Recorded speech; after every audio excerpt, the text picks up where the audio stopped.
Hi everyone. Book 58 in our series is called Elizabeth and the Orphans. And this is not going to be a funny review because it's not a funny book. It's very serious and actually quite sad. So on the cover, we have our plot children of the book. They are Melissa McCormick and Andy McCormick. He is the star of the basketball team at Stephen's school, and she is a acquaintance. Not they know her at the 6th grade with the girls. I'm not sure why they look like wax mummies here, or why he so much resembles Brendan Fraser. Elizabeth is sticking her nose where it's not wanted, as per normal. So the McCormick children live with their mom. Dad disappeared several years ago and has been a complete and utter deadbeat since then. And we know that mom has a heart condition that has sent her to the hospital a couple times. One day it seems a lot worse, and the kids get called, or actually pulled out of school, and the principal drives them to the hospital.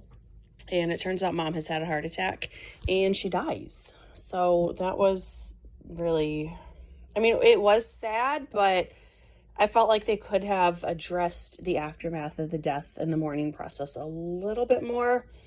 So the McCormick children, their neighbors agree to look out for them. But unfortunately, the neighbors have been saving for many, many years and planning to go on a long trip to Italy. So they watch the kids as much as they can. They say they wish they could be foster parents, but they don't have time to get registered or certified or whatever the process is. And the kids say no problem because Dad's home. He's not really. It's one of Andy's friends who has agreed to play Dad on the phone, and it's just a great big mess. And eventually it turns out that they are, in fact, reported to Child Protective Services, which kind of surprised that they haven't done anything sooner.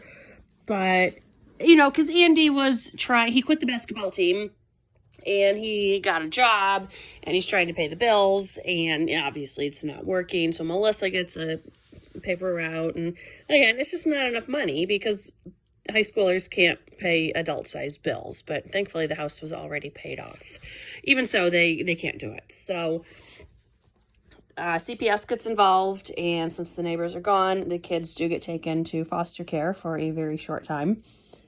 They have to go back to the house to get some school supplies and such, and Melissa, and of course Elizabeth is with her, they actually find a packet of letters that Dad had been sending.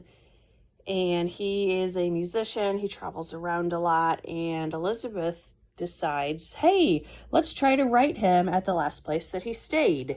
And it was not a permanent residence. It was a motel in Texas. I kind of get the impression it's like a one-night motel, maybe even a rent by the hour sort of motel. But Elizabeth goes behind Melissa's back and writes to Dad at the hotel, and of course they find him. And Dad is devastated to hear about Mom, and he comes back home and takes care of the kids, and they all live happily ever after. So the ending was super unrealistic, and honestly, I found the story to be pretty unrealistic. It was much like the cancer book. This presented a super sanitized version of a parent's death and of the foster care system. Not that I have experience with either of those, but there was just no emotional involvement at all. The kids were responding as woodenly as they're painted on the front cover. The plot involving the rest of the Wakefields is that Jessica and Stephen have been fighting over the phone. And of course, it's going to be a mirrored storyline that they're fighting about something so trivial, whereas the other siblings are trying to join together to encounter some really surmountable odds here. And, the Wakefields realize that, what do you know? This really is kind of a goofy, haha, not serious at all problem. There are people out there who have real problems. And one thing that kind of surprised me about Elizabeth is she knows the McCormick kids are home alone, and she's okay with it. She very briefly thinks, maybe I should tell my parents, but no, I promised I wouldn't. And I just want to shake her and say, Elizabeth, sometimes things are more important than what you have promised. It reminded me a lot of book 27, I think, 27, 28 is called Teamwork, where the dog is being abused. And same thing, they need to involve the parents a little bit more. So the only quote that was even remotely funny in this book is Jessica's complaining that she doesn't have enough time on the phone. And one of the unicorns says, well, of course, girls need more time on the phone. It's hormones or something. And then the other unicorn says, I remember that from science class. And I have to wonder, were they confusing hormones and pheromones? But really, that was it. There was nothing funny about this book. It was just very sad. But yet it wasn't sad enough. So it was just kind of in that murky, forgettable zone. The next book makes me angry because it it is another book in which we have a student teacher there for a 2-week assignment. And in Babysitter's Club, Stacy and the older man or whatever, that book was gross. He was also there for just a 2-week assignment. And that's not how student teaching works in the real world. In my state, you have to do at least a semester. A lot of schools require an entire year.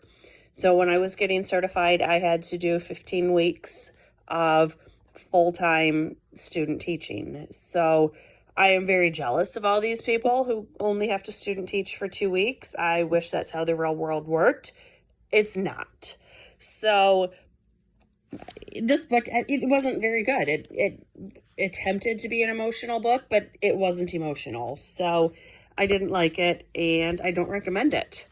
The next one is called Barnyard Battle, about the 2-week mystery teacher and all of her shenanigans. So I think it is a lot more of a jokey book. So kind of looking forward to that one. I will get it posted soon. This was Elizabeth and the Orphans. Can Melissa and Andy make it on their own? Obviously not. They're 12 and 17. What do you expect? So go ahead and skip this one, and I'll get to the Barnyard Battle next. Bye.